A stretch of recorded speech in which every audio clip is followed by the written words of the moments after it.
Bienvenue dans cet épisode de course épique enregistré à la House of Mountains Iron and Fresh Touch à Chamonix. J'ai le plaisir d'avoir à mes côtés aujourd'hui la Bible humaine du trail, l'homme qui connaît le prénom de chaque caillou environnant. J'ai nommé Fred Bousseau. Salut Fred. Bonjour à tous. Merci de me recevoir, Guillaume. C'est un grand plaisir. À ses côtés, si on décale de 2 chaises, il a parcouru 9060 km, j'ai vérifié, depuis La Réunion, uniquement pour venir apporter son œil affûté sur cette semaine UTMB qui nous attend. J'ai avec moi Nazir. Comment ça va, Nazir ? Ça va très bien. Bon. Bonjour à tous. Super. Et notre troisième invité, complètement surprise, puisqu'on s'est croisé à Chamonix. J'ai vu qu'il y avait de la lumière, je suis rentré, je suis venu. Voilà, vous avez reconnu sa voix, évidemment. C'est Mathieu Blanchard. Mathieu Blanchard, bonjour. Merci. Notre invité surprise, donc Alex Bouchet, il est parti à 3h du matin. Ouais. Donc là, tu es en pleine forme. Tu as fait l'exploit de ne pas toucher le volant une seconde sur les 7 heures de route. Ouais, j'avais un Uber Charles qui m'a permis de effectivement venir jusqu'à Cham et de passer les éboulements sans souci en bas. Les bouchons vont être phénoménaux pendant la semaine. Je préviens. Si vous montez à Cham, redescendez plus après. Tu lui as mis 5 étoiles à la fin ou pas ? Là, clairement, c'est 5 étoiles et je pense que je vais le recommander pour le retour ou pour d'autres trajets. N'hésitez pas. Merci messieurs en tout cas d'être là, ça va être passionnant cet épisode. Je suis curieux de recueillir vos sentiments, vos convictions, vos doutes et votre regard affûté sur la semaine qui nous attend. Vous êtes chaud comme un brasero de la folie douce, comme une tartiflette qui sort de la cuisine du Monchu. C'est quoi un Monchu ? C'est un restaurant. Présent. Vas-y Alex. Présent. Tu sais ce que c'est un Monchu ? Je vous demande. Fred, mais t'as une définition particulière ? Bah oui. Attends, je viens de voir que derrière nous, le décor est fait en couverture de survie. Ouais. Non, mais... Tu remarqueras que c'est de excellent. l'alu.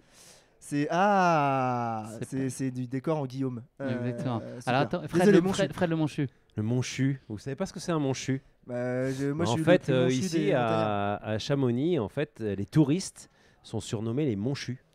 Ceux Ok. qui payent les coca 12 C'est les euros. pinsoutes en Corse. C'est- C'est la même chose. Voilà. Ou les les oreilles oreilles à la Réunion. Donc quand vous entendez parler des locaux qui parlent des Monchus, en fait, ils parlent des touristes. De façon plutôt négative. Un peu Plutôt péjoratif. péjorative. Ouais, ok. Négatif, pas forcément. C'est humoristique. Ok. On démarre toujours par un instant éphéméride. Donc, on enregistre cet épisode le 23 août. Il y a 52 ans, Jan-Erik Olsson, donc, qui est suédois, qui était un criminel qui a tenté de braquer le Crédit Suédois à Stockholm. Il a pris 4 employés en otage pendant 6 jours. Et durant la séquestration, les otages ils ont développé une forme d'attachement et de sympathie envers leur ravisseur, allant jusqu'à le défendre après leur libération. Ce phénomène psychologique a donné un nom au Syndrome de Stockholm. syndrome de Stockholm, c'est absolument ça. Concept désormais utilisé pour décrire le lien paradoxal entre la victime et ses agresseurs. Est-ce que le trail, finalement, c'est pas la plus belle expression du syndrome de Stockholm ? On souffre sur les sentiers, mais pourtant on y revient toujours. Je suis d'accord, tu es enfermé dans un truc, tu te fais enfermer. Et non, parce Tu qu'en fait, tu choisis d'y t'enfermes aller en toi-même, plus. tu choisis toi-même Ouais. de te faire enfermer. Il faudrait trouver un nom, une ville dans laquelle on aurait vraiment pas envie de se faire enfermer. C'est le syndrome de... Beauvais, syndrome de Beauvais. de Beauvais. La Hague. syndrome de la Hague aussi. Ouais. Ouais, non. Guignon. Aussi. Nazir, peut-être à La Réunion, il y a Syndrome une de ville Mafate. à éviter. Attends, C'est bien de t'enfermer à non, Mafate, vas-y, attends, mets-toi en indélicatesse avec une ville de La Réunion, n'hésite pas. Ah, syndrome de Saint-André. Ah Ok. ouais. Ouais, c'est Puis bien. on c'est salue posé. les auditeurs de Saint-André. Donc, je vous ai pas demandé de vous présenter, Nazir. Est-ce que tu peux en quelques phrases nous dire qui tu es ? En quelques phrases, je gère le média digital Trail Passion donc sur les réseaux sociaux, en spécialisé en suivi de course, création de contenu sur les athlètes, les marques. Voilà. Coureur C'est aussi. Coureur à temps perdu. Voilà. Et c'est tout. C'est déjà pas bien, mal, non c'est déjà Quelques bien, phrases ouais. concis. Homme particulièrement bien apprêté, moi je le vois de près, vous voyez pas la petite moustache coupée finement. J'ai fait l'effort. Je me suis dit, je viens voir Guillaume, je suis sur course épique et tout. Enfin, Il y a un dress code. franchement, hein. c'est. Ah non, là c'est affûté quoi. Ouais. Alex, 33 ans, chef de projet système d'info. Auteur. Auteur bientôt prix concours bien évidemment. Cette année, trop nul pour faire l'UTMB, donc je suis sur la TDS. et en reconstruction d'accord. physique. Ok. Mais le process va pas trop mal. Tu Le me l'as dit process tout à l'heure.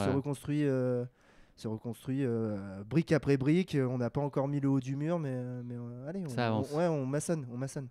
Fred, Fait du Lego comme Baptiste, quoi, Tantec. ouais, oui. J'ai écouté hier avec bien. attention en Une rentrant très en belle vélo chez référence moi. à l'épisode, ouais. Ouais, Tu connais bien, très Baptiste. bien, ouais, c'était très agréable. Écoute, moi, tu veux que je dise quoi Tu 25 cultives ans, des Non, tonnes tous mais de les jeunes musique. te connaissent UTMB. pas. Les jeunes te connaissent pas. Ah ouais, c'est Présente-toi vrai, pour les jeunes. Présente-toi à Euh, quelqu'un qui est né après 2006. Ah là là. Si tu veux dire wesh frérot au début. Wesh frérot. Ouais. C'est une dinguerie. Non, ici Chamonix, j'habite tout près d'ici, donc j'ai fait tous les UTMB, donc ça sera mon, je sais pas, 23, 24e, je sais pas combien on est. 2003 plus 21 ouais, moins ça doit 1, faire annulé 25. 20, ouais, 21, 22. Ouais, on est en 2025, 22e, il doit je faire pense. 30 ans que je suis dans le train, donc oui, j'ai un peu vu toute l'évolution et toutes les histoires et toutes ces nouvelles histoires qui sont en train de se raconter, de s'écrire. Parfait, une belle présentation. Messieurs, on va tout de suite commencer par un QCM. Comme ça, on perd pas de temps. On y va direct dans la gaudriole. J'ai 3 chiffres clés à vous partager et 3 propositions. À vous de voir si vous arrivez à trouver. Alors, je relève mon Je iPad. déteste parce ces que jeux, Fred, je déteste ces Mais jeux, non, c'est t'es très insupportable bon. à chaque fois. T'es très très bon. T'aimes bien. Mais en fait, non, c'est pas ça, c'est que je t'imagine à chaque fois sous ta douche en train d'y penser à tes questions que tu veux nous poser. Ça me stresse. Non, c'est que du bonheur. 561. Alors, 3 propositions. Le nombre d'élites engagées cette année. La position de Ludovic Pomeray à Courmayeur samedi prochain avant de remporter l'UTMB une fois arrivé à Chamonix. L'index UTMB moyen de l'ensemble des coureurs en 2024. Donc, le nombre d'élites engagées, la position de Ludo, l'index UTMB moyen. La dernière proposition. Ouais, je pense qu'il y a plus d'élites. Ouais. Moi, j'ai quand même répondre la 2. Hein. La 2 pour Ludo, ouais. Vraiment, Alors, ouais. c'est possible, je peux pas C'est- dire que ça l'est pas aujourd'hui. On lui souhaite quand même. C'est le nombre d'élites engagées cette année. Sérieux? Je Ouais. pensais qu'il y en avait un tout petit peu plus. Ouais, et il y en a plus que jamais. C'est l'année où il y en a Ouais. le plus. Et l'index se chipote un peu parce que l'index UTMB moyen, c'est 526. Donc, c'est pas si loin de ces 561. C'est bien. Hein. Ouais. Autant d'élites. Faudrait voir si l'index moyen a monté sur les 10 dernières années. Je pense que oui. Ouais. Ouais, il y a moyen d'avoir l'info. Il y a toute une étude qui a été faite là dans Ouais. Relance. Oui. sur, Guillaume, ouais, il faudrait ouais. quand même qu'on définisse ce que c'est qu'un élite. Ouais, Ouais. C'est eux qui se définissent eux-mêmes. C'est des élites. Tu sais, on choisit. Zélite on avec se- un Les Z. élites. Ah, quand même, Ouais. ouais. Ok. On se lance pas là-dedans, peut-être faut en parler là parce qu'on a qu'une heure. 1 heure sera pas suffisant. Deuxième question, 195. Le nombre de kilos de Beaufort qui sont présents sur l'ensemble des courses. Le nombre moyen de fois où Fred Bousseau prononce le mot JPET sur un commentaire live de 6 heures. Ou le nombre de pays représentés sur l'ensemble des courses UTMB. C'était quoi le chiffre? 195 en 2024, donc le nombre de pays en 2024 représentés. Kilos de Beaufort, Fred Bousseau et JPET, ou le nombre de pays représentés. C'est le Beaufort. La plus cohérente, c'est le Beaufort, mais ça me paraît faible. Pareil. Il n'y a que 195 Bah ouais. kilos de Beaufort. Je l'ai vu dans une newsletter de l'UTMB il y a 2 jours. Ah, ouais. Ouais. Pas tant que ça, hein. Comme Comme j'aurais dit plus, tu vois, forcément. Parce que si tu calcules un petit peu. Non, mais, ouais. Alors ça doit faire à peu près 4 meules. Je crois qu'une meule Ok. c'est autour de 50 kilos. Ok. 40-50 kilos, donc ça doit faire 4 meules. Quel expert, il sait tout sur tout ce Fred. Ouais. Il Ok. compte en meule. Déjà. compte en Quand meule. tu Ouais. comptes en Meule. meule, c'est vraiment. On demandera, faudrait demander à François qui est habitant à Arèche, Beaufort, Ouais, il doit est tout savoir proche ça. et surtout très copain avec William Bombardion qui bosse à la coopérative et qui retourne les meules de Beaufort. Donc il doit connaître précisément Il a le forcément poids de Il faut chaque savoir une. que sur le parcours de la TDS, on passe devant un distributeur automatique de Beaufort. Exactement, Ouais, ouais. ouais. Ah, c'est bien. À Beaufort Donc, d'ailleurs. et ça, c'est pas considéré comme un ravito hors zone, sachez-le. Vu que c'est pas votre propre moyen, vous pouvez, si vous voulez. Bon, ça sert à rien parce qu'il y a un ravito pas loin. Mais Je connaissais le distributeur de rillettes au Mans, ça je l'ai vu de mes yeux vus, mais Ouais, ça je l'avais pas. Mon cher Fred, tu peux juste mettre le micro comme Oui, ça, ce sera parfait. Vous en êtes bien sorti, bravo. Question 3, 42,8. Est-ce que c'est la distance cumulée de la MCC et du format YCC Courmayeur des minimes? Est-ce que c'est l'âge moyen des coureurs sur la course UTMB depuis ses débuts? Ou est-ce que c'est le pourcentage d'élite féminine? 42,8. Élite féminine, âge moyen, distance cumulée MCC, YCC, minime. Âge moyen. Ouais, âge moyen. la dernière, Pourcentage pourcentage féminin. Ouais. Bah, je suis sûr que parce que le pourcentage féminin c'est 45. Donc là encore, ouais, c'est pas très ouais, loin. quand même. C'est une jolie stat. Ouais. On voudrait que ce soit plus, mais c'est déjà très bien. Mais Et non, attends, c'est quoi la c'est l'âge définition de moyen. zélite d'ailleurs? Parce qu'on s'est Zélite. pas posé la question. Ouais. Mais là, c'est tous les coureurs, hein, le 42,8. Ok. Tout confondu. Ouais. Oui, parce que les élites, je crois que ça va de 21 à 60 ans. J'ai vu ça dans Sérieux, ce on peut mail. pas être élite après 60 ans? Bah, en tout cas, dans ceux qui ont été Le considérés comme plus vieux élites des cette élites année. à ouais, 60 ans? ouais. Oh, mais c'est qui le plus vieux des élites? C'est une vraie bonne C'est question. trop bien, faut l'inviter. Qui pique, ouais. Je sais pas qui c'est. Le zélite vermeil. Mais qu'est-ce qu'un zélite? Je sais qu'il y avait Patrick Board qui était sur le Grand Raid des Pyrénées qui a 60 ans, qui 61, fait partie des élites. Ouais. Il court Après, pas, ici, là je sais pas. Non, ils Ah, courent il pas court ici. Ils Il reviennent. est papa zélite de la peut-être future double gagnante de la TDS. Ouais. Il y a des chances. Manon. Ils arrivent d'ailleurs. Ils sont dans les Pyrénées là. Ils arrivent mardi pour l'arrivée de Manon. Ok. Ils reviennent exprès. Parfait. à 22h45 à peu près. Ouais, c'est ça. Ils seront un peu bloqués parce que là, il y a des bouchons sur le viaduc. Il y avait des bouchons tout à l'heure. Alors, ceux qui nous écouteront avant, c'est vrai qu'il faut faire attention à ce que disait je sais plus Ouais. qui. Il y avait une voiture en panne sur le viaduc. Donc là, je suis arrivé 10 voitures derrière. Mais derrière, j'ai vu qu'il y avait, je pense, une demi-heure de bouchons. Donc Ok. ça va être problématique les prochains jours s'il y a des. Et toi, tu viens à vélo d'habitude? Hier, je suis venu à vélo. Ouais. Demain, je viendrai peut-être à vélo. Ouais, Parce qu'il y a eu un sale éboulement quand même il y a 2 jours, là, Oui, c'est ça, hein? oui, il y a eu, Ouais. il y a eu deux ouais décès, c'est un blessés éboulement qui a beaucoup marqué la vallée, en fait. C'est vrai que c'est un accident qui, on va dire, fait partie de la vie, de la vallée, comme les avalanches et tout. Mais c'est vrai que là, en discutant avec vraiment tous les gens de la vallée, c'est vraiment un événement qui est traumatisant. Ouais. On comprend, ouais. Merci pour ce point bison affûté. Oh, très joli. Technique, je bosse tes trucs. Hein. Très, très, très Moi joli. aussi, j'ai pensé à toi sous la douche. On valide évidemment, ouais. Bon, c'était le moment un peu triste de l'épisode, mais on va rebondir, on va se relancer. On va aborder quelques sujets là autour du TMB 2025. Je les ai regroupés autour de 5 gros thèmes. On n'a pas le temps de parler malheureusement de toutes les courses, hein, elles méritent toutes, la PTL, la MCC, etc., l'ETC, YCC. On va un peu passer à côté aujourd'hui, mais j'ai quand même 5 thèmes à vous proposer pour débattre aujourd'hui. Le premier, c'est une question très directe. À 38 ans, 20 ans après avoir découvert l'événement comme bénévole et fort de 4 victoires, François Den peut-il décrocher un 5e UTMB? Fred? Incontestablement, oui. Les raisons sont les suivantes. Il est invaincu ici. Je pense qu'il a une expérience, c'est lui qui a la plus grande expérience. Je pense qu'il va faire comme ses 2 dernières victoires, c'est-à-dire qu'il va partir devant et il va être le chassé, c'est-à-dire que les autres vont être à sa poursuite. François, tout le monde dit il a été blessé. C'est sûr qu'il a été blessé à la cheville. Aujourd'hui, avec ce qu'il a enchaîné cet été, et, notamment aux États-Unis, la victoire en Roumanie qui était, bon, on va dire, un mode préparation pour voir où il en était. Moi, j'étais avec lui cet hiver sur la Pyramenta. Il a fait un hiver, tout le monde un peu l'oublie, et les gens qui sont un peu hors montagne l'oublient, mais il a fait un hiver Très solide dans ce qu'il a monstrueux. fait, ouais. Honnêtement, quand on fait 5e de la Pyramenta avec un Alexis Sevenek qui a gagné la Pyramenta avec Kylian Jornet et qu'il a fait 300 000 mètres de dénivelé cet hiver en ski de rando, honnêtement, c'est très très très fort. Donc il est sorti d'un hiver où il était vraiment fort. Après, François, on le connaît, il se prépare tranquillement dans son coin, un peu loin des projecteurs, un peu loin des médias.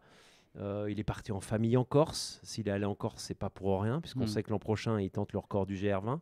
Donc s'il veut tenter le record du GR20, c'est aussi que sa cheville va bien, parce qu'elle est manger du caillou, tu le connais, hein, Alex. Le parcours là-bas, c'est pas rien. Donc oui, François, c'est forcément, et il a envie. Je pense que ça sera aussi probablement peut-être sa dernière course ici, avec un objectif de victoire. Il est probable qu'un jour il la fasse peut-être avec Carline ou avec son père, puisqu'il l'avait déjà faite aussi avec son papa.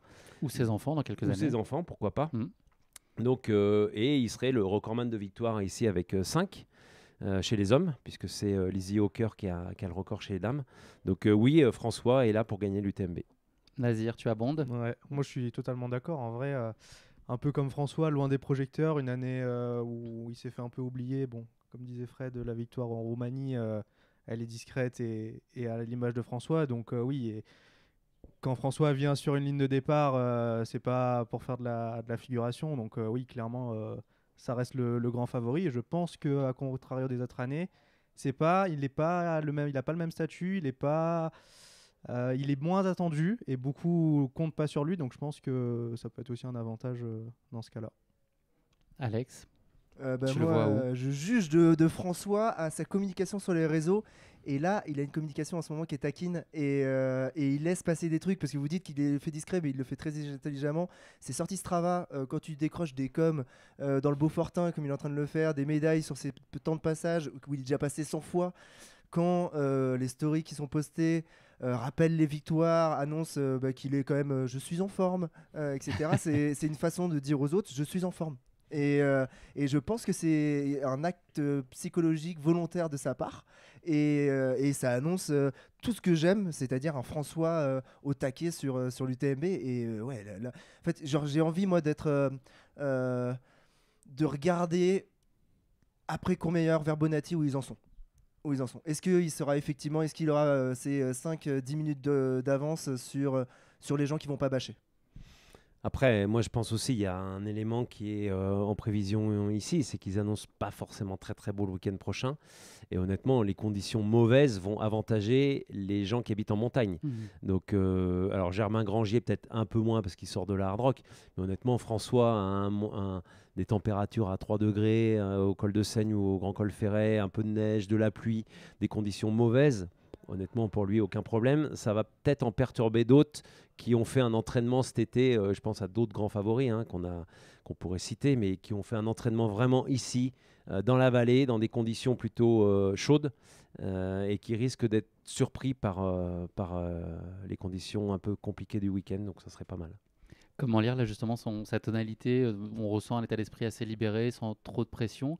Est-ce qu'au fond de lui, il court après cette victoire à tout prix? Est-ce que c'est réellement une course qu'il a envie de gérer sans pression, sans attente et y aller avec humilité et discrétion? Ou est-ce que vraiment c'est fondamental pour lui? Là, vous pensez qu'il joue la 5e victoire et c'est le moteur absolu de sa course? Quand tu fais déjà 15 cm de plus que tout le monde, comment tu veux arriver avec humilité, etc. Non mais c'est impossible, tout le monde va le regarder, ça il le sait très bien, il le maîtrise et avec brio cette statue du commandeur.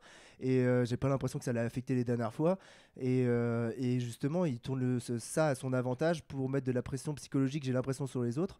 Et ouais, tu vois, je l'imagine pas en détresse psychologique avant le départ, je l'imagine pas stressé, je l'imagine pas.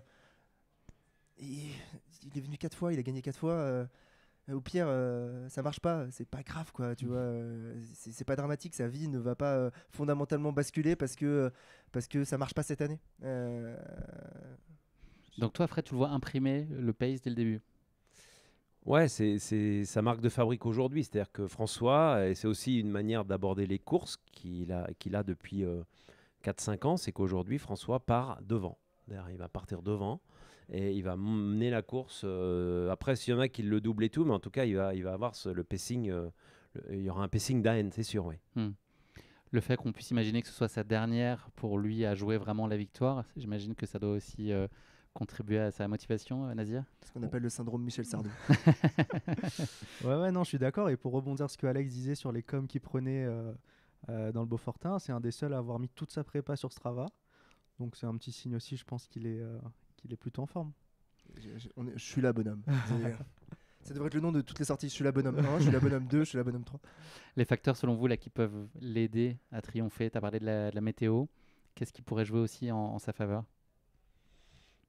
Il est ici, hein. Il habite 2 vallées à côté. Ça représente exactement 70 km par la route, hein, pour y aller à peu près.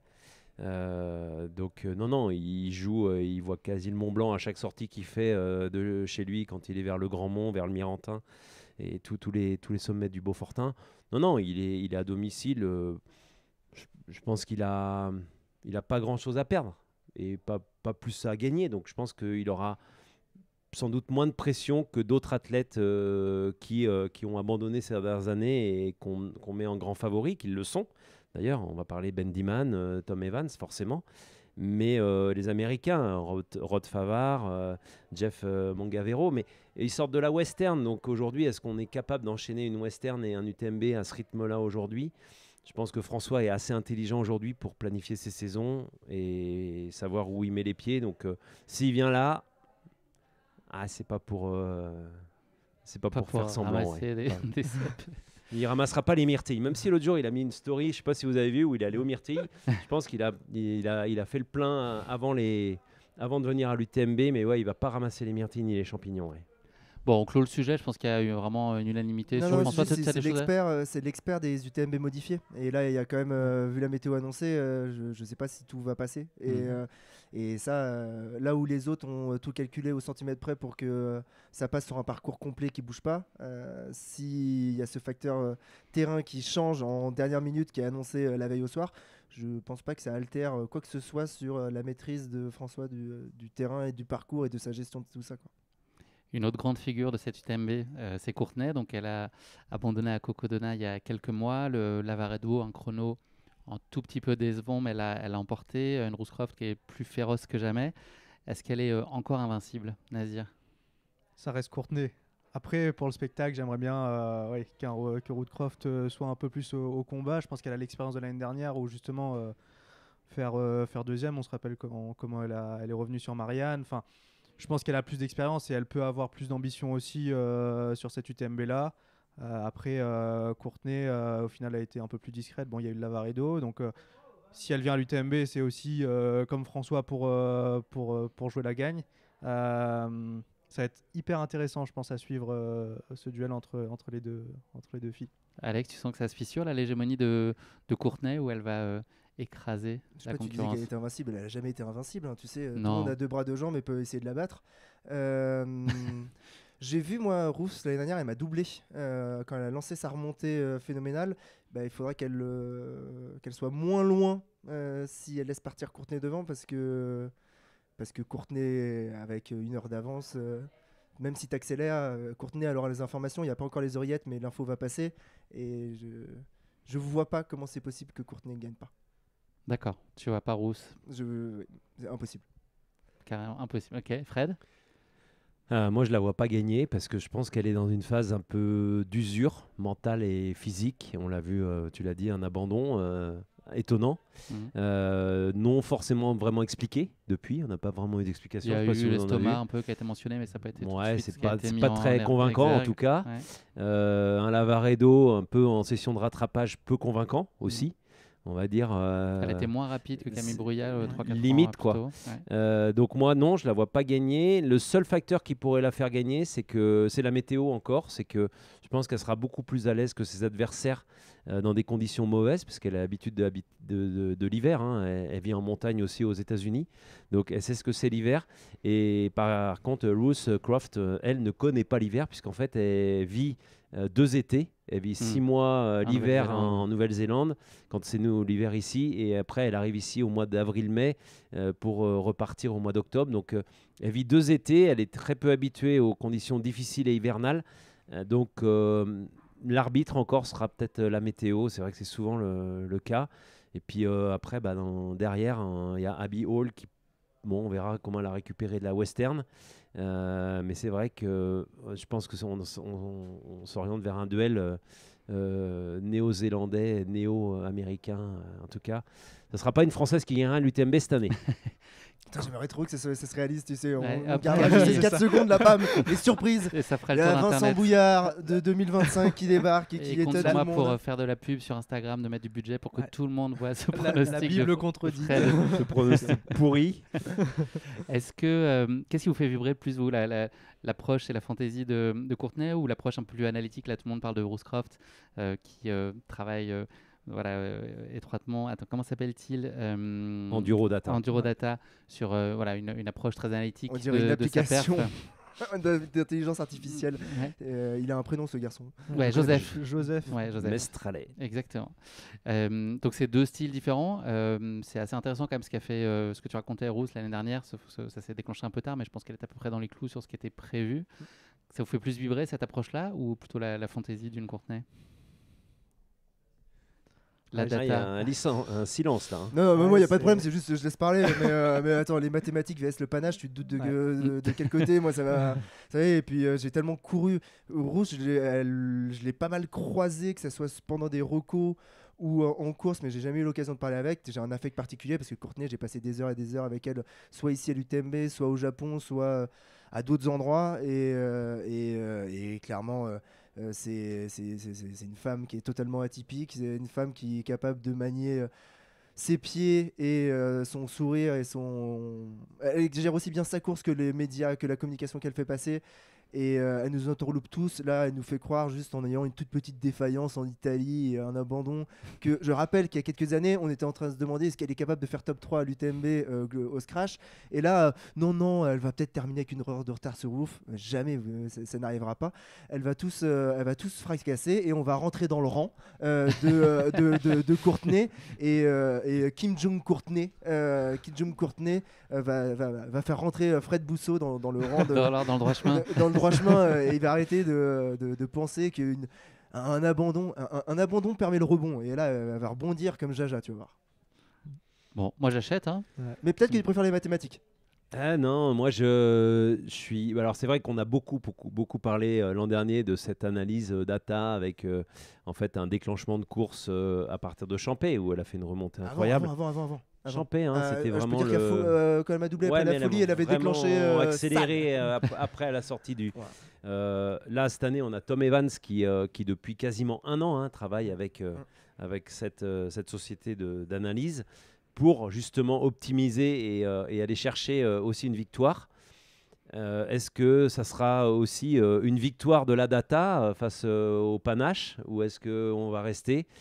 Moi, j'aime bien le panache quand même, honnêtement, que ce soit en course à pied ou en vélo. J'aime bien qu'il y ait du panache et qu'on voit des gens attaquer. Je pense qu'on va voir un Tom Evans qui va ne pas se laisser faire par François, qui risque d'attaquer. On verra un Bendiman sans doute peut-être y aller au panache aussi. Donc oui, moi je suis panache à 100%, à 200%. Ouais. C'est ce qui nous fait vivre. Enfin, moi, je trouve qu'il y a des coureurs aujourd'hui qui vont au panache. Un Sylvain Cachard, il y va au panache. Alex, il y va au panache des fois. D'autres, Francesco Pupi. Ça arrive une fois en 2013. Des fois, en 2013. Putain, vraiment, on a commandé un numéro de clown, tu es arrivé. Quoi, tu vois, Francesco Pupi, il va au panache aussi Ouais. un petit peu. Il est capable de péter, mais c'est vrai que c'est quelqu'un qui a un gros palmarès.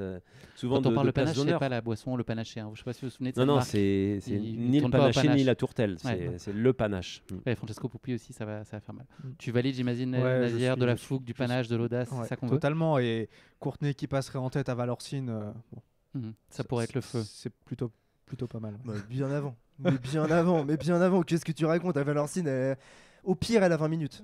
Dans le pire des cas. Non, mais sinon, tu vois, en fait, avec la mathématique, sinon, on court plus et juste on laisse les modèles mathématiques se faire, comme dans les simulations de match sur Mercato Foot. Mercato Ouais.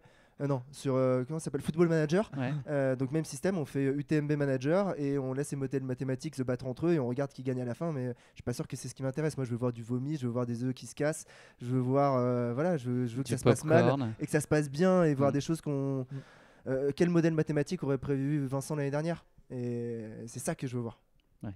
Pas d'expected winner, là, pas comme les expected goals en foot. Donc là, juste au scratch, une petite mise.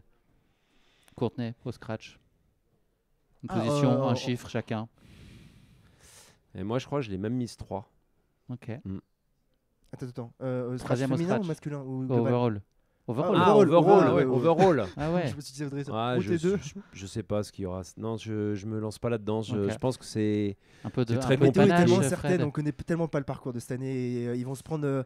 C'est entre 30 et 40 mm de pluie qui sont prévus. La course, elle peut terminer 11 comme elle peut terminer 25. Parce que est-ce que la densité masculine va rester en place et va pas sauter? Est-ce que 1 sur 2, densité masculine. Si tu as 50 favoris, on va dire au-dessus de 880, il y en a 25 à l'arrivée à peine. Donc déjà 1 sur 2. Ouais, moi je la mettrais autour du top 20. Ouais. Ok. Vous regrettez l'absence de Katie?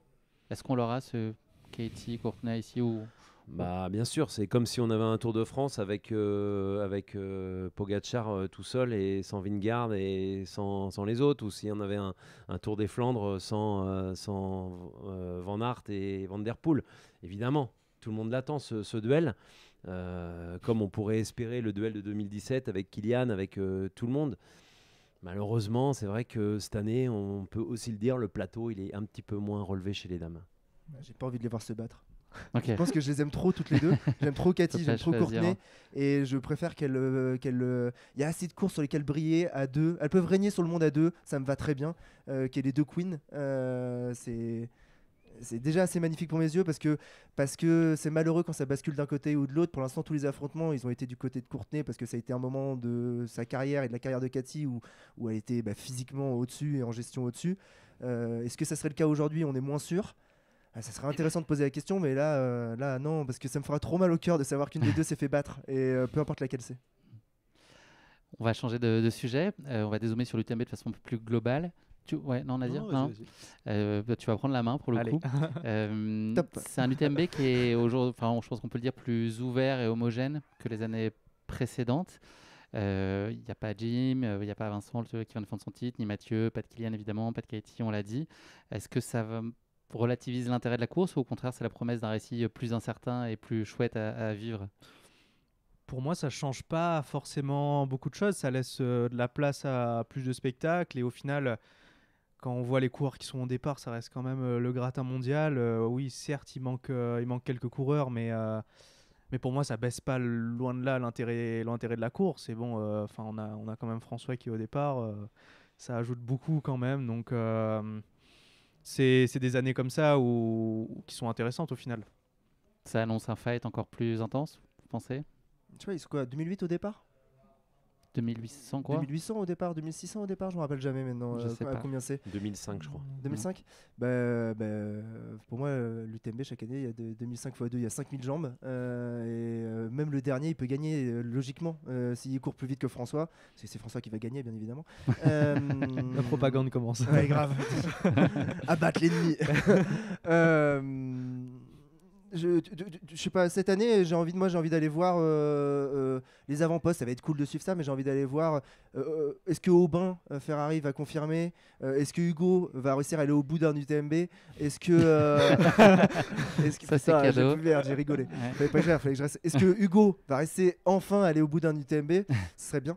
Parce que voilà. Aller voir un petit peu ce qui se passe dans les gens que je connais et que je suis. C'est ça que je vais essayer de mettre des zooms moi sur des choses comme ça et voir aussi les copains qui vont arriver dimanche matin très tôt. Essayer de suivre un peu ces autres UTMB, ça va me plaire parce que si on n'est que à Notre-Dame-de-la-Gorge et à Vallorcine, on fait la fête que pour les 30 premiers et c'est dommage pour les 2470 autres. Donc j'ai très envie de l'UTMB un petit peu autrement cette année. C'est peut-être aussi parce que je suis pas dedans. Est-ce que Vas-y Fred. Non, l'UTMB reste une épreuve magique, hein, on va pas se le cacher, qui est deux grands favoris. Chaque année, tout le monde n'est jamais présent, on n'a jamais le plateau mondial rêvé. Donc Except 2017. Ouais, c'est 2017. Et moins Hernando. Ouais, il en manquait peut-être un, il manquait peut-être Tom Evans aussi. Ou Il était né? Peut-être pas, non. 2017, pas encore à maturation. Il n'avait pas encore éclos. Non, moi je pense aussi qu'il va falloir surveiller derrière les grands favoris qui vont sans doute se faire la guerre et exploser. Et t'en as parlé, moi Aubin très très discret, voire même réservé, introverti. Mais je pense je lui prédis un top 10, j'aimerais bien, honnêtement. Mais, sachant qu'en fait, on oublie, mais la bataille pour rentrer dans le top 20 maintenant est presque aussi intéressante à suivre qu'une bataille. Un top 20 UTMB, c'est devenu énorme. Un top 30 est devenu énorme. Donc les batailles qui se passent derrière, elles sont assez cool, quoi. Et effectivement, Aubin, on a toujours envie de voir nos petits Français un peu plus haut. Voilà. S'il peut accompagner son frère, ça serait cool, quoi. Amener son frère. Il y aura les Américains, on va voir ceux qui sortent de la Western, où ils en sont. Germain Grangier, on va voir ce qu'il est vraiment remis d'une grosse hard rock. Et puis moi, depuis quand même 1 mois et demi, 2 mois, là, je suis ce qu'il fait et on échange un petit peu. Baptiste Coitentiec, que tu as reçu, et je verrai pourquoi pas un Baptiste remplacer un autre Baptiste. Et le Baptiste Coitentiec, je le mettrai bien dans le top 5. S'il fait une grosse course, il m'a l'air vraiment prêt. J'ai écouté ton podcast avec attention. Il est d'une sérénité hier. folle. Et c'est vrai quand on voit ce qu'il a fait au Val d'Aran et quand il dit qu'il a un objectif par an et que cette année c'est l'UTMB, je le mets. Alors personne ne le connaît, donc forcément tout le monde va être surpris de voir un peu la Vincent Bouillard l'an passé. Mais on ressortira aussi sur elle sur Instagram. Ouais, tu avais annoncé Baptiste, on est pas salaud, on va aussi faire ça. Une grosse croix rouge. Tu vois, quand je fais du vélo, je réfléchis à toutes ces choses-là. Je me dis, on commence à avoir des petites expressions. Tu sais, quand on dit faire une pommeraie, c'est faire une remontée. Vincent Bouillard disait. Faire une bouillarde, ça va peut-être être justement sortir du bois et arriver comme ça, top 3, top 5 à l'UTMB. Et puis aussi, plus vieux, vous étiez pas né, désolé les gars, on appelait faire une guillon. Une guillon, c'était Antoine Guillon. Le métronome. Mais tu sais, il avait un bracelet qui se confectionnait avec les temps. Et je peux vous dire que moi, pour l'avoir vu plusieurs fois, quand il mettait au Grand Col Ferret qui passait en 14h22, il était en 14h22 au Grand Col Ferret. Non, c'est la même. Je veux dire, il aurait pu être contrôleur à la SNCF. Il n'avait pas de soucis. À la Réunion, avant le départ, il m'avait annoncé qu'il me doublerait au moment des échelles. Il m'a doublé dans les échelles. Et c'est à 2 minutes près, quoi. Donc, tu vois, on va peut-être adopter des petites expressions, une bouillarde, une pommeraie, une guillon, maintenant, comme ça. Alex, toi, est-ce que tu vois, comme l'année dernière, des outsiders sortir cette année? Non, parce que je les connais pas. J'ai pas le temps. Moi, j'ai eu un enfant. Là, clairement, j'ai plus le temps de regarder le trail. Je regarde que ceux que je connais. Et déjà, c'est fait énormément de monde. Et non, ouais. Et je par me suis dit- outsider, peut-être au-delà du top 5, tu vois des noms, Tom Evans, John Albon, etc. Est-ce que François, Tom est-ce Evans, que... ça fait 2 ans que je mets ma pièce dessus et ça y est, je me suis fait bossoniser par Tom. Il s'est trompé il m'a fait tromper mes pronostics à chaque fois. Donc, je peux plus le croire. Et en plus, je l'ai doublé dans le Grand Col Ferry quand il était mort l'année dernière. Il avait arrêté là-haut. Et j'ai vu sa tête et en fait j'ai la tête d'un zombie défini qui est déçu de sa course. Et donc ça m'est jamais arrivé avec François ça. Donc voilà, moi François est toujours fort et triomphant. Non, sincèrement, je vois pas. J'aimerais beaucoup qu'une personne âgée, hors Ludo, un vrai âgé, quoi. Non, mais Il a que 50 non, mais ans, pas un Ludo. jeune retraité, quoi. Pas un jeune retraité de 50 ans. Qu'une personne âgée sorte un peu, ressorte du lot, tu vois. Toute la bande de Chavet, Guillon. Le Sceau, etc. Bon, ils sont pas là cette année, mais je trouverais ça formidable que comme il y a eu l'inversement vers les masters, les jeunes, etc. Mais qu'il y ait un petit vieux, ça serait la surprise, quoi, tu vois, ou une petite vieille, Un génial. Olmo, quoi. Un Marco Un Olmo. Olmo, Ah mais oui. attends, il est pas sur la TDS, non C'est vrai mais Ouais, je il est suis pas capable. sûr. Hein. Je suis pas sûr. Mm. Je suis pas sûr, mais j'ai cru savoir qu'il était dans le coin. Notre Français le mieux classé. Il est sur la TDS. Tu vérifies. Ah, Si je me fais L'appel appeler à un par ami. Olmo. Et il m'a volé un com dans le bois de Vincennes à côté de l'INSEP. Voilà, réalité, il m'a volé un com sur le bois de Vincennes. à domicile. Il a aucun scrupule. Ah, mais, quand j'ai vu assez, Marc Olmo dans le bois de Vincennes, déjà, Tu l'as laissé. il y a eu un Tu bug. laisses. Ah bah celui-là, tu touches pas. Nazir, le Français, qui s'en tirera le mieux selon toi? Un Rignonnet, peut-être. Ouais, va la chercher loin. Hein. Et c'est vrai que. On a... Bah, c'est à chaque fois le souci, c'est qu'on sait jamais qui vient. Qui est Ah ouais, vraiment déjà. réunionnais, on sait pas. On sait pas. Donc c'est un peu la surprise. On voit un compte rendu de course passer ou des choses comme ça. Mais français, moi je suivrais bien Yannick Noël. Ouais. Grosse 10e l'an pièce passé. Il a l'expérience là de son premier UTMB. À voir sur le 80 du Mont Blanc, il n'était pas prêt. Donc à voir là ce que ça donne. Donc à suivre. aussi. Alex, Aubin, tu mettrais au plus haut en français? Au plus haut, François. Ouais, prix, bien sûr. François, Germain. François, Germain. C'est les Tu seuls veux des noms noms qu'il connaît. Hein. Il connaît François, Germain, Ludo, Saint-Germain-des-Prés, Bogarinier, tu vois. Théo, Il fait des... Aurélien Dunampala. Non. Ok. Mais après, sincèrement, moi je vois que Hugo. Ça me ferait plaisir, mais là on est sur les trucs de cœur, pas sur la réalité. Hmm. Et c'est toi, ça, Fred, notre meilleure chance française, hormis François? Bah, Baptiste, je l'ai annoncé, donc je Ok. maintiens ce que je dis. Ouais, Baptiste, et puis c'est vrai que parce que je trouve que c'est quelqu'un qui est vraiment très discret, mais vraiment très très fort et qui progresse. Et Aubin, je pense que bah, il tente à moins de 22 heures, donc moins de 22 heures, il faut regarder un classement, mais ça fait top 10. Hein. Chez les femmes, on n'en a pas beaucoup parlé, des attentes. On a parlé potentiellement de la très tête de course avec Courtney Rouse. Tu as évoqué Abby Hall. Est-ce qu'il y a d'autres coureuses que vous allez suivre avec attention sur la course? Emilio Good Ouais. aussi, forcément, hein, expérience l'an passé. Elle est très sympa. Elle est hyper sympa. J'ai passé 5 heures avec elle l'année dernière à se marrer de Trion à Chamonix. C'est la bienveillance incarnée. Ah, mais Elle est incroyable. Et t'as un smile et des blagues. Et elle fait l'effort de tenter d'apprendre des mots en français de manière un peu impromptue. Si c'est toi qui lui apprends, j'ai peur. Ah oui, Ouais, ah oui, ok. Tu doutes des mots que j'ai essayé d'apprendre. En plus.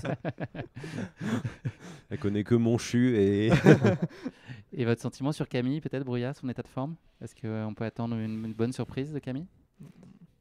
on ne peut qu'attendre une bonne surprise. C'est vrai que Camille revient de blessure. C'est pareil, je l'ai vu cet hiver. Elle avait du mal à se débarrasser de sa blessure. Elle était en ski de rando avec d'ailleurs Marianne Hogan. Je les avais vus à la Pierramenta. Et bon, elle a fait son record dans les Bauges. Elle a une course un peu décevante au Ventoux. C'est vrai que ça peut être qu'une bonne surprise. Tant mieux. Si c'est le cas, tant mieux. Vous êtes alignés, messieurs? Je pense que c'est la meilleure chance française dans tous les cas. Donc on va suivre ça. Parfait. On close ce chapitre TMB là-dessus. OCC, CCC, les courses les plus excitantes à suivre cette année? Densité folle? Oui, non? Binaire? CCC, c'est toujours fou, ça va toujours très très vite. OCC, ça va trop vite même pour être suivi. Cette année, encore plus, a priori. Est-ce qu'eux, ils vont passer avant la pluie? Donc en plus, ça peut aller Encore plus vite. ça va aller encore plus vite. Est-ce qu'il y aura la couverture médiatique qui fera que que le grand public va s'y intéresser. Je Je sais pas. crois que la CCC est diffusée pour la première fois, il me semble, sur l'équipe. Je Me sais pas si c'est sur l'équipe. semble-t-il. Je commente. Je sais que je commente vendredi matin la CCC. Ok. Donc je sais pas ce qui va se passer. Alors je me demande, ouais, c'est peut-être l'OCC aussi, je sais pas, ils ont peut-être ouvert encore plus à revérifier. Non mais Je j'aimerais crois qu'il y a bien une que course ce de format plus. 56, parce que c'est quand même le format qui, si un jour ça doit s'ouvrir à la télé en plus grand, à la télé ou les médias un peu plus mainstream, c'est quand même ce format qui est plus responsive et qui pourrait rentrer dans des grilles. Donc à voir comment ça va être commenté, comment ça va être suivi, parce que sinon le problème c'est que tu as le raz-de-marée CCC qui arrive derrière et l'UTMB qui vient tout étouffer, donc ce n'est qu'une gestion de puissance médiatique alors. Bah, deux grosses courses avec beaucoup de favoris, hein, impossible. Moi, honnêtement, je me lance même pas, à part un pronostic de cœur, ce que je disais tout à l'heure à Goulven, ici à la House of Mountain, sur la CCC, où je vais quand même mettre une petite pièce sur Blandine, puisqu'en fait, là, les 2 fois où elle a gagné ici, l'OCC et la CCC déjà, en fait, elle était chez moi avant. Et là, ils viennent à la maison demain. Donc, Ok. C'est écrit dans le ciel. on peut peut-être, voilà, on va essayer. J'espère que ça lui portera chance. C'est vrai qu'ils aiment bien venir à la maison quelques jours avant, donc ils seront là. Et puis ouais, il y a une densité incroyable et ça va aller tellement vite que en fait, ça va péter de partout. C'est-à-dire qu'on, pareil, on va avoir 30-40 favoris, on en aura 10 à l'arrivée, 12 à l'arrivée. Ça va être, on est loin des premières CCC et premières OCC où on avait 3-4 grands favoris qui étaient devant. Là, maintenant, c'est des courses, comme le dit Alex, qui sont des formats qui vont attirer tout le monde. Et de plus en plus, après, autre débat, est-ce que c'est les formats mainstream, machin, qui, pour moi, non. Mais en tout cas, là, dans le cadre de l'UTMB, ça va être des courses folles. C'est sympa en tout cas de se dire qu'il y a toute la semaine des courses hyper haletantes à suivre en tout cas. Mais très différentes, où tu as des athlètes, au sens athlètes du terme, différents qui vont venir avec des caractéristiques différentes. Et je me demande si l'OCC va pas commencer à attirer des athlètes qui viennent, des athlètes de très haut niveau, qui viennent d'Asie ou qui viennent d'Afrique. Je pense qu'Asie, là-dessus, ça commence à être des formats où ils commencent à être très très bons. Pour voir un peu les résultats qu'il y a à Hong Kong et qu'il y a au Japon. Ça commence à être des trucs sur lesquels ils peuvent perfer sale, quoi. Ouais, et puis en Chine, il y a un énorme vivier. On parle souvent du Kenya pour les viviers sur des coureurs à moins de 2,15 au marathon, ou moins de 1,02 au semi. Aujourd'hui, en Chine, il y a tellement de marathons et tellement de monde qu'il y a autant de coureurs qu'au Kenya sur des chronos en dessous de 2,15. Donc oui, moi je partage aussi que l'UTMB est devenu un tel catalyseur médiatique aujourd'hui que tout le monde veut y être, que les marques. Donc on risque d'avoir aussi des surprises. Victoire chinoise, on n'en a jamais eu chez les hommes, pourquoi pas. Donc oui, c'est vraiment ouvert. Et puis ça, c'est des batailles majestueuses. Et oui, on aura un jour Alors les primes sont encore faibles. Parce qu'il faut parler d'argent, hein. Aujourd'hui 20 000 € à la gagne sur l'UTMB.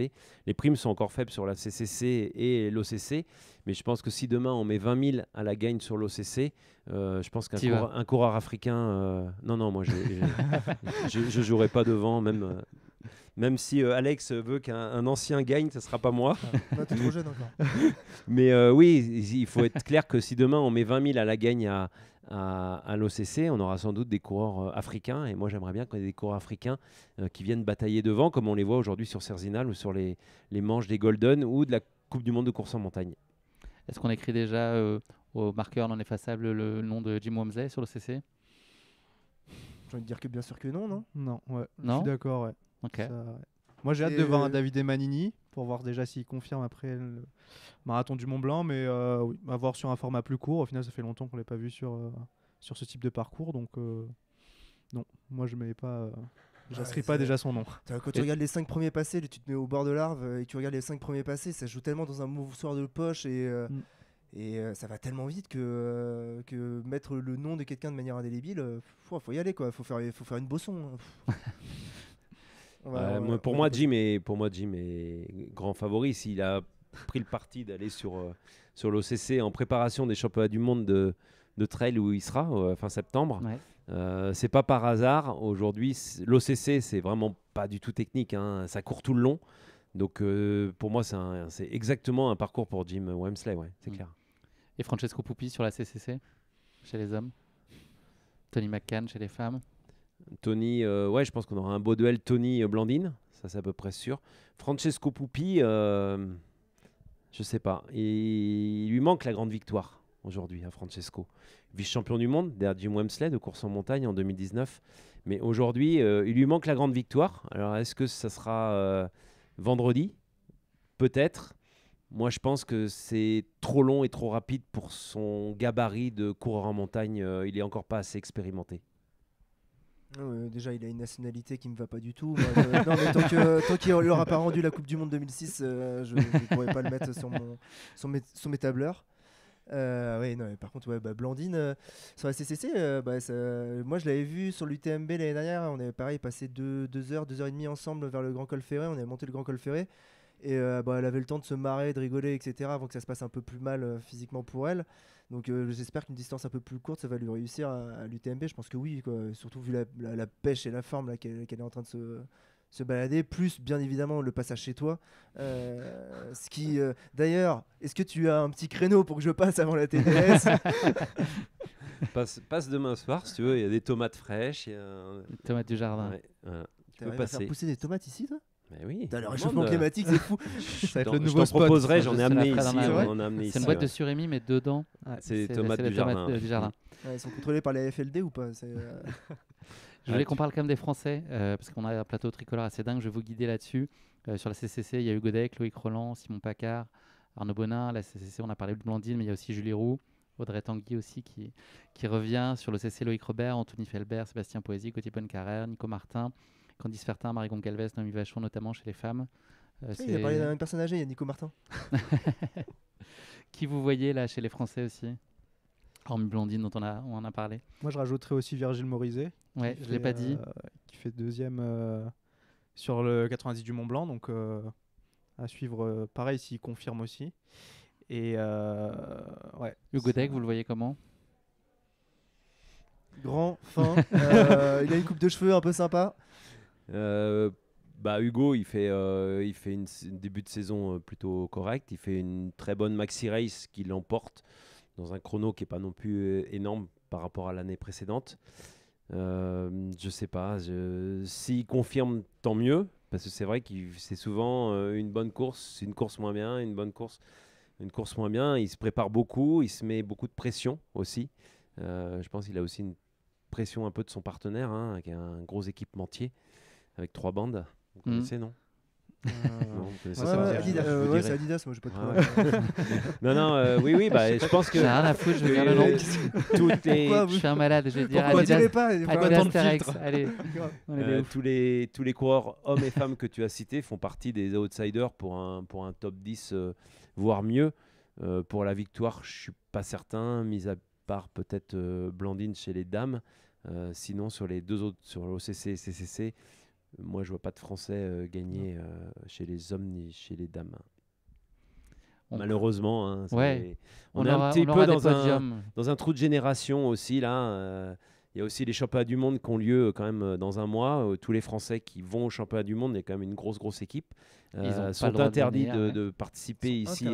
Ils sont interdits de participer à des courses, alors que par exemple la sélection suisse, Judith Wider, grande favorite sur l'OCC, sera au championnat du monde à Canfranc.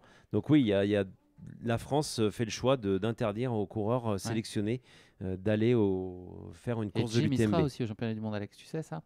Oui, je sais parfaitement. Mais Zach Miller aussi sera au championnat du monde. Katie.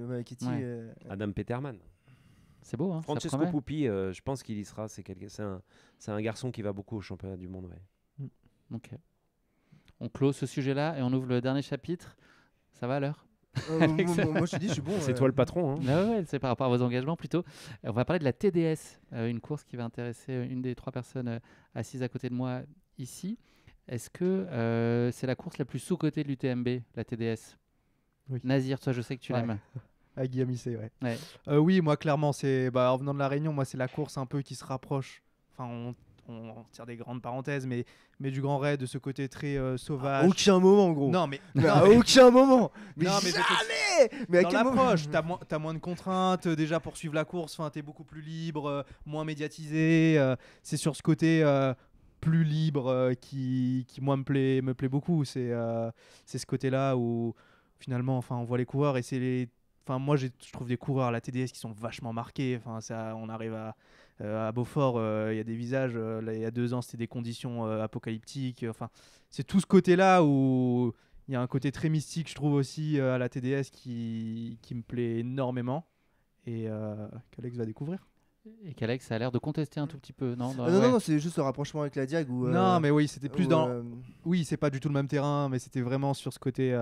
Et qu'est-ce que tu connais à la Diag, Nazir? Oui, j'avoue. Moi, j'y connais rien. Non, il faut qu'il la court en fait, à la place de la couvrir. Ouais. C'est bien de couvrir, mais il faut courir un petit peu pour connaître le goût du sentier. Là, tu vois, genre le prénom des racines, c'est important ça aussi. Il faut que tu le fasses. Il faut qu'une année, tu dises à ton équipe, écoutez, vous gérez pour moi et c'est moi qui vais faire le. On fera ça. Non, mais c'est pas on fera ça, c'est l'année prochaine. Tu prends l'engagement aujourd'hui, c'est filmé. Tu dis moi là, je m'engage solennellement à m'inscrire à la Diagonale des Fous 2026. Tu mets la main sur la table. Ouais, c'est exactement. On est prêt. Non, il m'aura pas. Non, la TDS. T'avais plein d'adjectifs très évocateurs sur la TDS, Alex. Oui, en fait, non, mais c'est pas ça. C'est qu'on avait créé le côté mystique de elle est vachement dure, elle est ultra technique, etc. Je sais pas, je l'ai fait en reco j'étais quasiment convaincu que c'était faux et en reco je me suis complètement prouvé que c'était faux. En fait, elle a rien de ultra technique, elle a rien de mystique. C'est une course qui est très compliquée en gestion parce que selon moi les descentes sont ultra cassantes. La descente sur Bourg-Saint-Maurice, la descente sur Beaufort, la dernière, on arrive à Chamonix, mais c'est plus facile. Mais il y a 2 descentes au milieu qui vont faire très très très très très, très mal et que personne sait gérer, je pense, sauf Dylan Bowman qui l'avait somptueusement géré il y a quelques années pour moi. Mais cette course, en fait, le problème, c'est que tu as des descentes de 5-6 km où tu peux envoyer littéralement, je pense que les élites vont passer à 16-17 km/h. Et derrière, tu dois prendre un mur de 1900 mètres de dénivelé. Direct comme ça. Et je trouve que tu vois, c'est bien plus proche de ce que je connais moi sur l'UT4M que d'une Diag en temps de gestion de course et de format de gestion de course où tu dois gérer des descentes qui sont atroces, très traumatisantes, avec derrière des montées qui vont te mettre clairement face à un mur à chaque fois. Les passages techniques sont finalement des respirations où elles vont durer 2-3 minutes de ultra technique et puis après c'est 10 minutes, un quart d'heure où ça te permet de souffler.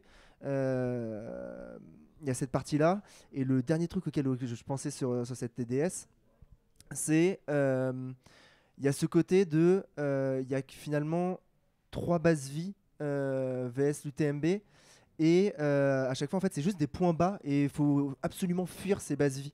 C'est-à-dire que c'est des endroits de petite mort, tu vois. Moi, Loïc qui me prépare les courses en me disant tu devrais à peu près viser tel temps, etc. Sur Beaufort, il m'a dit Beaufort, ça pue la mort. Bon, désolé si le maire de Beaufort ou l'agglomération, la commune voit ça, mais c'est Beaufort, ça pue la mort, casse-toi. C'est vraiment, tu remplis, tu te casses. Parce que tu es en bas, il faut absolument repartir. C'est un Ryu-Periou pour l'UT4M, quoi. Donc je le vois beaucoup comme ça. Après, à voir ce que la TDS aura à nous offrir cette année. C'est peut-être la seule course cette année où on aura une météo qui va permettre d'avancer et de courir sans aléas particuliers, quoi. Il va faire plutôt bon, potentiellement des petits orages en fin de journée, mais ça devrait passer à peu près à côté. Donc à voir. Et le plateau est je sais pas, je crois que je suis 25e cote. Chaque fois que j'ouvre la page, je recule d'une cote. C'est un truc de dingue. Je sais pas comment les gens se rajoutent, mais plus 37% de Zélite en 2025 versus l'année dernière. Ouais. Ah ouais, c'est ça la stat. Ah ouais, d'accord, je comprends mieux. Grosse désirabilité. Et juste toi, Alex, ton état de forme? Vachement mieux qu'il y a 9 mois, encore moins bien que dans 2. Ça tombe bien parce que c'est la Diag dans 2 mois et pour l'instant là c'est que la TDS. L'état de forme, écoute, j'arrive à recourir en montée, donc ça c'est cool. J'arrive à pas trop souffrir en descente, donc ça c'est cool. Si je me fais pas une cheville, je courrai tout le long. Donc, okay. Et l'envie est immense. Et l'envie, elle est pas immense parce qu'en fait, je veux juste déconstruire ce mythe de la TDS de elle est compliquée et difficile. Je l'imagine en fait comme un UTMB sans les plats. Et c'est juste un UTMB où on a enlevé les parties de plat où je pouvais avant renvoyer et aller me gagner du temps sur les montagnards. Maintenant, j'ai plus ça et donc est-ce que je peux me débrouiller sans ça, quoi. Un petit prono, c'est pour toi, Fred. Manon Board chez les femmes. Chez les hommes, il y a plein de Français. Antoine Charvolin-Beignat, Antoine Thiriat, Gauthier Herriot, Baptiste Petitjean, Martin Kern. Voilà, il y a plein de beaux mondes, entre autres. Voilà. Est-ce que t'as... honnêtement, j'ai pas regardé la start list, donc je pourrais pas. Je sais que Manon, parce qu'on a échangé, j'ai échangé avec Manon, donc je sais qu'elle est sur la la TDS, c'est tout. Non, je rejoins un peu ce qui a été dit. Je pense que forcément, on dit tout de suite que c'est la course sauvage parce que l'UTMB, l'OCC, la CCC, c'est des courses qui sont absolument pas sauvages et qui sont vraiment aseptisées. Hein, c'est le Tour du Mont Blanc. Donc tu là, sors du TMB, c'est ça en fait. on sort un petit peu des sentiers battus. On va taquiner le Beaufortin et forcément, on croit, elle n'est pas ultra technique, elle n'est pas ultra sauvage. C'est vrai que si vous êtes randonneur et que vous allez vous balader un peu plus dans les contreforts, un peu plus lointains du Beaufortin, ou puisque là c'est en train de se finir, c'est en ce moment de l'échappée belle dans le massif de Beldon, là on est sur du très très sauvage, très très technique. Donc oui, la TDS c'est la sauvage de l'UTMB, mais c'est pas non plus le truc où vous allez être isolé pendant 5, 7, 8 heures tout seul. Vous avez toujours du monde, vous croisez des routes, au Cormet de Roseland. Maintenant, on redescend en plus. Moi, je l'ai jamais faite, mais j'ai repéré. Je l'ai faite en 2 jours en repérage il y a quelques années, au moment où elle a été créée. On redescendait pas à Beaufort à l'époque, mais c'est vrai que c'est pas. Voilà, on voit du monde, on voit de la civilisation, on passe aux Contamines, on passe après les Contamines, on remonte sur Col du Tricot. Je veux dire, on est dans des zones civilisées, donc. Si on veut avoir du plus sauvage, on va sur l'échappée belle, je pense. Hein. Est-ce que c'est un moyen pour vous, pour les élites, de se mettre un peu aussi à l'abri de l'exposition de l'UTMB une année de temps en temps, d'aller courir quand même une course qui peut tomber bien dans un calendrier, qui est exigeante, qui est plaisante, mais sans être sous les feux des spotlights, puisqu'elle est quand même moins exposée à l'évidence que l'UTMB. T'es trop gentil avec les élites là. Ouais. Non, là c'est un moyen pour pas mal de gens d'être présent quand même sur l'UTMB et de dire à ton sponsor ah, non, je suis quand même là la semaine, t'inquiète, parce que t'as pas réussi à te qualifier, t'as pas réussi à avoir les points, ou dans ton calendrier des années d'avant t'as pas pu te permettre de faire des trous de bail UTMB, et donc ça te permet d'être quand même là. Et j'ai l'impression que c'est quand même malheureusement pour elle, c'est pas c'est un par défaut. C'est un par défaut. Et c'est malheureux parce qu'elle est très cool la course. Et genre en reco, je l'ai appréciée. Je suis sûr que je vais l'apprécier lundi. Mais c'est parce que dans ce format mondialisé UTMB, il y a un 100M, il y a un 100K et il n'y a rien entre les deux, quoi. Et là, c'est un espèce de 100M plus, enfin un 100N, je sais pas, tu vois. Faut créer un autre truc pour dire écoutez, on vous a enlevé le plat et on vous a mis un petit peu plus de.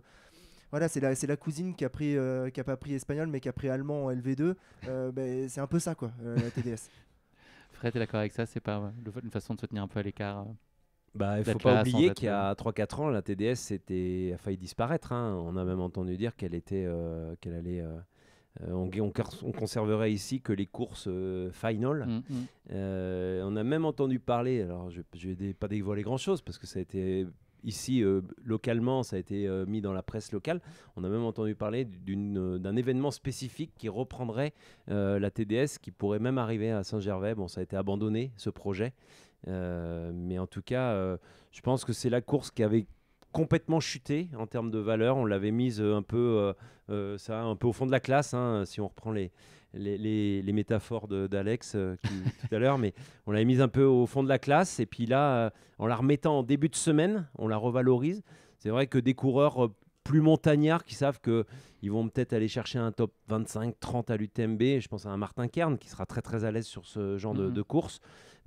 Comme disait Alex, hein, ça monte, ça descend, ça monte, ça descend. Les seules zones de plat, elles sont très courtes et elles sont en faux plat montant ou en faux plat descendant. Et puis oui, c'est un terrain qui est rude. C'est vrai, quand on arrive aux Contamines, le chantier il n'est pas fini. Alors quand on arrive à Valorcine, on sent quand même un peu plus l'écurie qu'aux Contamines. Alex, est-ce que le vrai critère, c'est pas de se dire que le mardi soir, on est tranquille pour le reste de la semaine? Est-ce que c'est pas ça le vrai argument pour profiter de l'UTMB et ensuite choisir la TDS qui est début de semaine? Je sens que tu me prépares une petite réponse là, j'ai vu ton œil malin. Je prépare rien du tout là, je suis en train de réfléchir, donc là je brode en attendant. Okay. Mais non, parce que moi j'aime bien arriver le samedi, dimanche et savoir que je dois attendre, j'ai 4 jours atroces, je suis enfermé dans le syndrome de Stockholm de la semaine cérémonie UTMB où je dois attendre le vendredi 18h pour être libéré, et ça me fait monter en pression et je trouve ça génial de devoir attendre pour être monté en pression. Qu'elle soit placée le lundi, ouais. En vrai, c'est cool, je vais m'éclater, je vais enfin pouvoir passer les soirées derrière. Je suis pas sûr que ça soit quelque chose de très bien pour ma santé, mais oui, c'est cool. Oui, pour moi, c'est agréable. Est-ce que pour le spectacle, elle est parfaitement mise en valeur à sa juste valeur? Est-ce que ça a été abandonné, mais est-ce que quand j'avais entendu qu'elle soit déplacée à un autre moment de l'année, que ça soit un événement différent, ça m'aurait pas dérangé. Peut-être que j'y aurais participé avant. Parfait, messieurs. Merci pour ces différents sujets qu'on a évoqués ensemble. On va boucler la boucle. Donc, je vais vous faire répéter pour certains ce que vous nous avez dit. Des petites questions en rafale sur vos projections sur cette semaine qui nous attend. La française à surveiller. Une. Sur l'ensemble des courses. Ouais, sur l'ensemble des courses. En surprise ou en favorite? Favorite. Blandine? Alex? Manon Bauer, parce que je pense qu'on va pas être loin ensemble sur la TDS, donc il va falloir que je la surveille de très près. De près. Nazir? Je suis Alex Manon Bauer aussi. Ouais. Le français? Je maintiens François en grand favori sur l'UTMB et Baptiste Quatantec en outsider bien caché. Germain, parce que je lui souhaite, malgré que la victoire de cœur pour moi c'est François, je lui souhaite un jour un truc phénoménal comme gagner un UTMB. Moi je vais me répéter, je mettrai Yannick Noël pour pas dire François. La révélation jeune talent, donc tu viens de nous le dire. Peut-être une chez les féminines? Une envie, une idée? Je te laisse réfléchir, j'avance d'une case avec Alex chez les hommes. Révélation, ouais. Une pépite ou quelqu'un qui n'a pas en tout cas fait jusqu'à maintenant des podiums ici. Qui va cartonner? Ouais. Désolé, ça arrivera pas. Non mais attends, là on est devenu sur un monde de course professionnelle où les mecs, il y a 40 mecs qui se préparent pour essayer de rentrer dans les 3. Des jeunes pépites, ça n'aura pas. Quoi. La Vincent Bouillardisation de ce sport n'arrive qu'une fois tous les 10 ans. Nazir? Je mettrai Léo Rogom sur la TDS. Ok. Féminine, même question, vous avez des idées? Ouais, Magali Melon, pourquoi pas, sur l'UTMB. Et puis une petite jeune aussi qui connaît un peu le monde de la montagne, qui s'appelle Maëlle Dervaz. Pourquoi pas, je connais bien son papa, je l'ai connue elle quand elle était toute petite.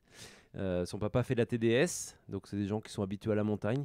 Donc alors ce sera sans doute pas un top 10 féminin, mais pourquoi pas, elle peut s'en approcher, mais ça peut être une petite révélation. Le point d'interrogation, homme ou femme? On ne sait pas trop ce que ça va donner. Il y en a plein, hein. Il y en a plein. On l'a dit, Germain Grangier, Ludo Pomeray. Est-ce que Ludo est capable d'enchaîner une hard rock avec une préparation à haute altitude? C'est quand même très contraignant physiologiquement. Thibaut Garivier, interrogation. Putain, c'est vrai qu'on n'avait pas pensé à Thibaut. Aurélien Dunant-Palaz, interrogation. Donc beaucoup d'interrogations. Camille Brouillat, c'est un peu qui tout double.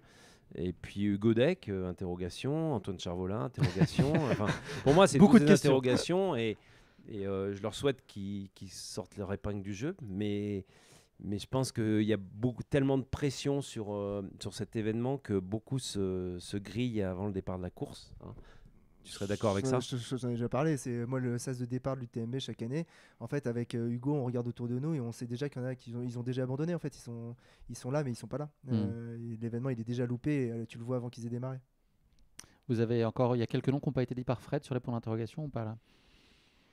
Il a tout dit. La liste était assez exhaustive. Il y a un Hugo Bonnecarrère que moi j'attends avec impatience. Paul Cornu, je ne sais pas s'il court. Non, il court Nice. D'accord. Mais il y a quelques coureurs. Hugo Bonnecarrère, je l'attends vraiment. C'est un coureur qui s'est beaucoup entraîné avec Ben Diman. Ouais. Donc, pareil, très très discret, très gentil, très humble, un Pyrénéen. Et moi, ce que je constate en ce moment, c'est qu'il y a vraiment une jeune génération de Pyrénéens qui arrivent fort, qui s'entraînent discrètement, sur lequel on ne met pas beaucoup de flash parce qu'ils n'habitent pas dans les Alpes. Mais je pense qu'il y en a quelques-uns qui vont faire mal. Ouais. Et je rajouterais justement sur Gauthier parce qu'on l'a vu pendant le Lavaredo et il a décidé de consacrer son année à des formats 50K. Ça réussit plutôt pas mal. Il a un objectif du TMB en 2026. Donc ouais, à suivre. J'ai dit Hugo, c'est Gauthier. Et on n'a pas oublié de citer le roi de la roue à La Réunion. Ouais, moi je l'attendais la fin. Il y a une question finale. Ah, bien sûr. J'ai rien dit. Moi, Choumi. Ouais. On en parle tout de suite ou... C'est vrai qu'on n'en a pas parlé, ça fait 1h06 qu'on a démarré, c'est un scandale. Ouais, moi j'attendais la fin. Ouais, t'as bien raison. La course que vous allez regarder avec le plus d'attention, Alex, tu vas la regarder la TDS ou pas? Non, je vais me mettre dans ma bulle et je vais foncer. Non, mais en réalité, je vais. Et c'est comme. En fait, je suis bien content aussi de pas faire l'UTMB parce que je vais pouvoir le regarder. Et moi, le dernier UTMB que je n'ai pas fait, c'était 2017 et j'étais sur la CCC cette année-là. Et ça m'a fait du bien de pouvoir suivre le bout que j'ai réussi à avoir. Donc là, ouais, c'est pouvoir revoir l'UTMB et revoir ce qui se passe parce que quand tu es dans la course, en fait, tu n'as aucune idée. Tu entends vaguement les histoires de devant, mais tu vois, j'ai pas vécu moi Vincent, j'ai pas vécu Jim, j'aurais aimé les vivre de l'extérieur. Pour vous deux, messieurs, la course. Bah, moi, je vais pas forcément suivre une course, mais c'est une demi-course que je vais suivre parce que je trouve que la partie la plus palpitante, c'est Chamonix-Courmayeur, où en fait, c'est là où tout se joue. En fait, c'est là où on a les premiers enseignements de ceux qui iront pas au bout, ce que dit Alex. Déjà, sur la ligne de départ, hein, on le voit, ou à Saint-Gervais, on le voit déjà. Donc, c'est cette première partie de course, c'est 80 premiers kilomètres, parce que c'est 80 km jusqu'à Courmayeur, où là, en fait, on tire les enseignements et on sait déjà, après Courmayeur, qui va aller au bout. Et on a déjà un premier classement qui s'établit. Donc, c'est cette première demi-course que je suis attentivement chaque année. Ouais. J'avais une dernière question qui était votre podium rêvé. Est-ce que je vous repose la question sur l'UTMB, homme-femme, là, vite fait? On repackage le top 3 homme-femme chacun. C'est là où tu voulais mettre Non, je Jean-Philippe, ne mettrai pas Jean-Philippe sur le podium, mais j'ai hâte de suivre sa course. T'es sûr de toi là? Oui. Il est là. Genre. T'as son ravito. Ouais, il n'y a pas de souci. Je l'ai posé avant. Non, mais il a fait une priorité cette UTMB. C'est finalement que son deuxième UTMB. Il y a 2 ans, il abandonne à Champé. Il est quand même 6e. Et voilà, pour moi, sa façon de courir, l'énergie qu'il dégage, c'est quelque chose. C'est quelqu'un qui est à contre-courant un peu de ce qui se fait. Et bon, je suis pas objectif, mais je pense que oui, il peut en surprendre plus d'un, même sur un parcours qui est sûrement moins fait pour lui qu'une Diag. Le panache, ça, c'est plutôt lui, il a plutôt panache, planché ouais. pour le panache. Ouais. Non, ça sera un duel franco-américain, de toute façon. Et depuis, je crois, 2009 et la dernière victoire de Kilian, l'UTMB se partage entre Espagnols, Américains et Français chez les hommes depuis 15 ans. Donc cette année, il n'y aura sans doute pas d'Espagnols aux avant-postes. Donc ça sera un Américain ou peut-être un Anglais, puisque le seul Anglais qui est gagné ici, c'était sur l'édition raccourcie de 2010 ou 2008, je crois. C'était Jess Bragg qui avait gagné sur la version un peu... quand il pleuvait énormément, d'ailleurs, on n'est pas à l'abri de ça aussi, parce que là, on a entendu parler, alors vous l'avez vécu, on en a parlé tout à l'heure, de cet éboulement dans la descente dans la vallée. Mais aujourd'hui, les montagnes sont très très fragiles du fait du réchauffement climatique. Et c'est vrai que là, il a plu la semaine dernière une journée qui a entraîné cet éboulement. C'est vrai qu'aujourd'hui, on n'est pas à l'abri aussi de nouveaux éboulements, notamment vers Notre-Dame-de-la-Gorge ou après sur d'autres endroits. Donc, quid du parcours? Je sais que l'organisation a des plans A, B, C, D. Donc, il y a plein de plans. Forcément, on évitera de faire un aller-retour dans la vallée. Mais ce plan-là existe aussi. Il peut exister. Donc, ouais, ça va être compliqué. Donc, Jess Bragg avait gagné cette version raccourcie, mais depuis, les victoires sont américaines, françaises ou espagnoles. Et chez les dames, je crois que depuis 7 ou 8 ans, c'est que des victoires américaines, puisque c'est Cathy et Courtenay qui se les partagent. Très bien, on boucle là-dessus parce qu'on s'est dit plein de choses déjà. Je ne vais pas vous faire répéter sur les podiums et tout ça. Merci, messieurs. On a pas mal débordé, mais ça valait le coup. Ouais. Franchement, on sait tout là sur l'UTMB. On va se dire qu'il y a 50% de ce qu'on a dit qui va se réaliser, ce serait déjà pas mal, non? Ce serait déjà pas mal. Si on n'a pas dit de conneries, on comptera les bouts à la fin de la foire. Merci en tout cas de vous être prêté à l'exercice, jamais très facile. Et puis bonne semaine, bonne course Alex. Merci. Bonne course à vous aussi, parce que je sais à quel point vous avez une course médiatique, des rendez-vous pour a priori marabouter certains athlètes sur des avant-courses. Mais je t'invite, je t'invite. Si tu veux, je te ramène demain soir à la maison. Non, faut que je dorme là. Je promets que là, faut que je dorme. Moi. Après, il y a une bouteille de rouge au programme. Ça peut faire reconsidérer une position, ça. Tout à fait. Merci messieurs, bonne semaine, à très vite. Merci Guillaume. Merci à vous. Salut.